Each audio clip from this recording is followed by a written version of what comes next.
इसके बाद दूसरा प्रश्न दिया है, माना कि R प्राकृतिक संख्याओं के समुच्चय n में निम्नलिखित प्रकार से परिभाषित एक संबंध है R बराबर x, y such that x belongs to n, y belongs to n, 2x plus y बराबर 41। संबंध R का प्रांत तथा परिसर ज्ञात कीजिए, साथ ही जांच कीजिए कि R स्वतुल्य, सममित तथा संक्रामक है। तो यहां पर जो सबसे पहले दिया है उसे हम नोट कर लेंगे।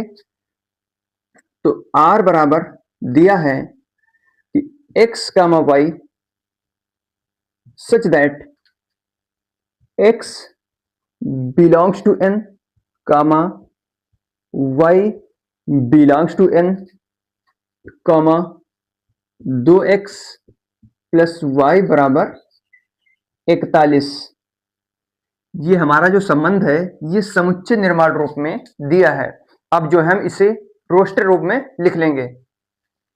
तो R बराबर सबसे पहले हम x का मान 1 रखेंगे। तो हमारा जो समीकरण है लिखा है 2x प्लस y बराबर 41। अगर इसमें हम x बराबर 1 रखें, जब आप इसमें x बराबर 1 रखेंगे तो यहाँ पर 2 हो जाएगा, 2 को हम दाईं ओर भेज देंगे तो 41 माइनस 2, y का मान हमें 39 मिलेगा। अगर x का मान 1 है तो y का मान 39 होगा। अगर x का मान 2 है तो y का मान जो होगा वो 37 हो जाएगा। अगर x का मान 3 रखें तो y का मान हमें 35 मिलेगा। ऐसे ही जो है मानों को हम रखते रहेंगे। तो सबसे पहले x का मान जब 1 तो y का मान 39, फिर उसके बाद जब x का मान 2 तो y का मान 37, फिर उसके बाद अगर हम x का मान 3 रखें तो y का मान हमें 35 मिलता है। तो एक तो हो जाएगा 3 का मान 35। ऐसे ही जो हम रखते रहेंगे और लास्ट में x का मान 20 रखेंगे। जब इसमें x का मान 20 रखेंगे तो y का मान हमें 1 मिल जाएगा। लेकिन 20 के बाद हम 21 नहीं रख सकते। अगर हमने यहाँ पर 21 रख दिया तो 2 गुणे 21 42 हो जाएगा, जिससे हमें y का मान -1 मिलेगा। और प्रश्न में लिखा है कि y belongs to natural numbers. जो y है ये प्राकृतिक संख्या है, लेकिन जो -1 मिलेगा y का मान वो प्राकृतिक संख्या नहीं होगा। तो हम x का हाईएस्ट मान 20 से रख सकते हैं। जब x का मान 20 रखेंगे तो y का मान हमें 1 मिलेगा। अब इसके बाद हमें निकालना है इसका प्रांत। जो प्रांत होते हैं वे x के मान होते हैं और जो परिसर होते हैं ये y के मान होते हैं। तो यहां पे नोट कर लेंगे कि प्रांत x के मान होते हैं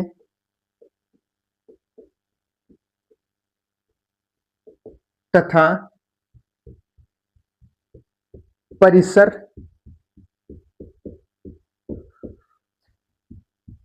y के मान होते हैं।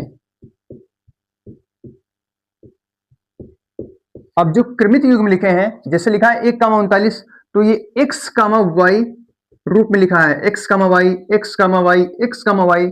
जो क्रमित युग्म में जो पहले नंबर पे लिखा होता है वही जो होते हैं प्रांत होते हैं। तो यहां पे लिखेंगे हम कि R का प्रांत, R का प्रांत हो जाएगा, पहला होगा 1, 2, फिर 3, 1, 2, 3, फिर उसके बाद 4, 5, 6, फिर लास्ट में जाएगा 20 तक। ये हो गया आपका R का प्रांत। इसके बाद लिखेंगे हम R का परिसर बराबर। अब जो परिसर होते हैं ये y के मान होते हैं जो क्रमित युग्म में दूसरे नंबर पर लिखे हैं, जैसे 39, 37, 35, इसमें मतलब विषम आ रहे हैं और लास्ट में हमको जाना है 1 तक। तो हम ऐसा करेंगे 1 से चालू करेंगे, 1, 3, 5, 7, 9 और लास्ट में 39 तक। तो पहला होगा 1, फिर उसके बाद 3, 5, 7, लास्ट में जाएगा 39 तक। तो हमने प्रांत भी निकाल दिया है और परिसर भी निकाल दिया है। अब जांच करेंगे कि जो ये संबंध है स्वतुल्य है कि नहीं है। तो लिख लेंगे स्वतुल्य संबंध।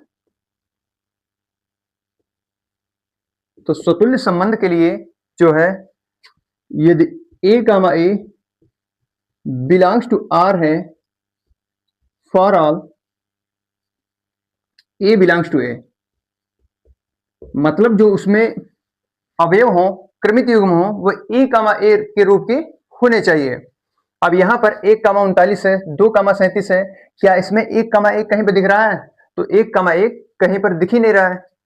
तो लिखेंगे यहां पर हम 1,1 does not belongs to r।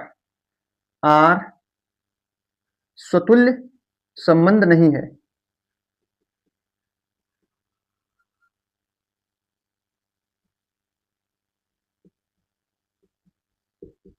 जो हमारे संबंध था ये स्वतुल्य तो नहीं है।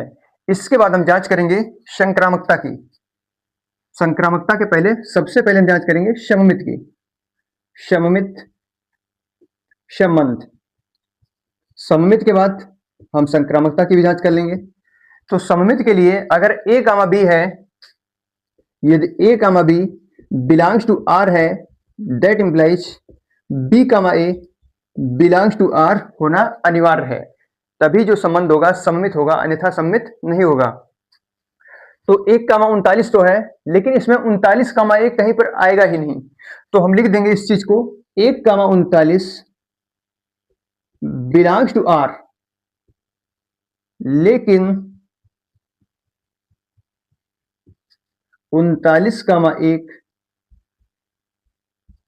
Does not belongs to r। तो r सममित संबंध नहीं है।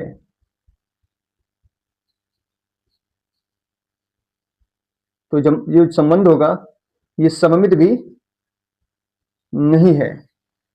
इसके बाद हम जांच कर लेंगे संक्रामकता की। तो संक्रामक संबंध, देखिए संक्रामक संबंध के लिए अगर a comma b belongs to r है, b comma c belongs to r है, तो a comma c belongs to r होना चाहिए। अगर a कामा b है, b कामा c है, तो a कामा c भी होना चाहिए। अब यहां पर जैसे 20,1 है, फिर 1 से शुरू होने वाला जो क्रमित युग्म है 1,39 है, लेकिन 20,1 1,39, लेकिन 20,39 इसमें कहीं पर आएगा ही नहीं। तो लिखेंगे हम कि 20,1 बिलोंग्स टू r तथा 1,39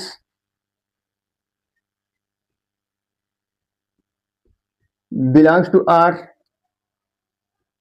लेकिन 20,39 does not belongs to r। तो r संक्रामक संबंध नहीं है।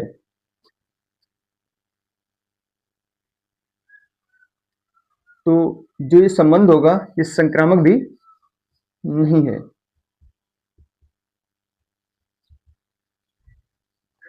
तो हमने यहां पर जो है प्रांत भी निकाल दिया, परिसर भी निकाल दिया, और स्वतुल्य सममित तथा संक्रामकता की जांच भी कर ली। तो जो ये संबंध था ये ना तो स्वतुल्य है और ना ही सममित है और ना ही संक्रामक है। तो आई होप आप इस प्रश्न को बहुत ही आसान तरीके से समझ गए होंगे। इसके बाद हम अगले प्रश्नों को सॉल्व करते हैं।